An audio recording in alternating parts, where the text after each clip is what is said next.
ఈ రోజు మార్నింగ్ మనకైతే ఆల్టింగ్ వచ్చింది గ్రూప్ లో. నేను ఎర్లీ మార్నింగ్ నా ఫోన్ మెసేజ్ చూడగానే గ్రూప్ లోకి అయితే ఒక ఆల్టింగ్ వచ్చింది. ఆల్టింగ్ ఏంటని క్లిక్ చేసిన తర్వాత అయితే మనం మార్కాపురం వెళ్ళాలని ఆల్టింగ్ వచ్చింది. ఎక్కడి నుంచి అంటే మన కృష్ణలంక నుంచి మార్కాపురంకి అయితే వెళ్ళాలి. సో మనం అయితే ఇంకా ఎర్లీ మార్నింగ్ రూమ్ లోంచి అయితే స్టార్ట్ అయిపోయాం మార్కాపురంకి అయితే.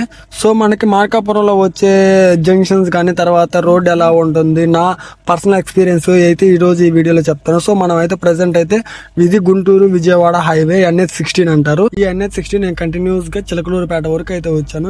ఇది కనిపించే ఇది మాత్రం మనకి ఔటర్ బైపాస్ చిలకలూరుపేట అంటారు. సో మనం అయితే ఇంకా ఔటర్ బైపాస్ నుంచి నేను చిలకలూరుపేట ఔటర్ బైపాస్ నుంచి అయితే నర్సాపేట వచ్చాను. నర్సాపేట వచ్చిన తర్వాత మనకైతే కారులో డీజిల్ అయితే కొట్టించాలి. నేనైతే 2000కి అయితే డీజిల్ కొట్టించాను. డీజిల్ కొట్టించిన తర్వాత అయితే మనం అయితే ఇంకా మనకు కావాల్సిన ఎక్విప్మెంట్స్ ఏమేమి కావాలని మొత్తం అయితే తీసుకున్న తర్వాత ఇంకా మనం అయితే స్టార్ట్ అయిపోయాము. ఇదైతే మనకి నర్సాపేట ఔటర్ బైపాస్. సో ఇక్కడ నుంచి అయితే మనం స్టార్ట్ అయ్యాము. ప్రెసెంట్ నర్సాపేట నుంచి వినుకొండ అయితే వెళ్తున్నాము. వినుకొండ మనకి నర్సాపేట నుంచి 40 కిలోమీటర్స్ అయితే ఉంటుంది.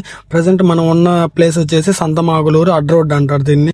నా చిన్నప్పటి నుంచి అయితే దీన్ని అయితే అడ్ రోడ్ అంటాం. సో మనం అయితే ఇంకా ఫైనల్ గా వినుకొండ అయితే వచ్చేసాము. వినుకొండలో అంకుల్ వాళ్ళు అడిగారు, నీకు తెలిసిన మీది వినుకొండ కదా, మీకు తెలిసిన మంచి రెస్టారెంట్ సజెషన్ చేయమంటే నేనైతే చందమామ రెస్టారెంట్ కి అయితే తీసుకొచ్చిన తర్వాత అయితే మీకు చందమామ రెస్టారెంట్ ఎంతమంది తెలుసు వినుకొండ? మన వినుకొండలో చందమామ రెస్టారెంట్ కి వెళ్ళిన వాళ్ళు అయితే కామెంట్ చేయండి. బయట నుంచి అయితే చందమామ రెస్టారెంట్ అయితే ఇలా ఉంటుంది, లోపల అయితే ఇంటీరియర్ అయితే ఇలా ఉంది. సో నాకు బెటర్ గా అనిపించింది ఏంటంటే వాళ్ళ సర్వీస్ అయితే బాగా నచ్చింది. సో మనం అయితే మార్నింగ్ కాబట్టి ఒగ్గాని అయితే ఆర్డర్ పెట్టాము. ఒగ్గాని ఆర్డర్ పెట్టిన తర్వాత టేస్ట్ అయితే కొంచెం ఒగ్గాని స్టైల్లో అయితే లేదు, కానీ ఏదో తినాలిగా మార్నింగ్ అని మనం అయితే ట్రై చేసిన తర్వాత ఒగ్గాని అయితే కొంచెం బెటర్ అనిపించలేదు. సో మనం అయితే ఇంకా స్టార్ట్ అయిపోయాం మార్కాపురంకి. సెకండ్ పార్ట్ వీడియో కూడా ఉంది. మన వీడియోలు ఎంత అవడం వల్ల నేను సెకండ్ పార్ట్ వీడియో కూడా షూట్ చేశాను.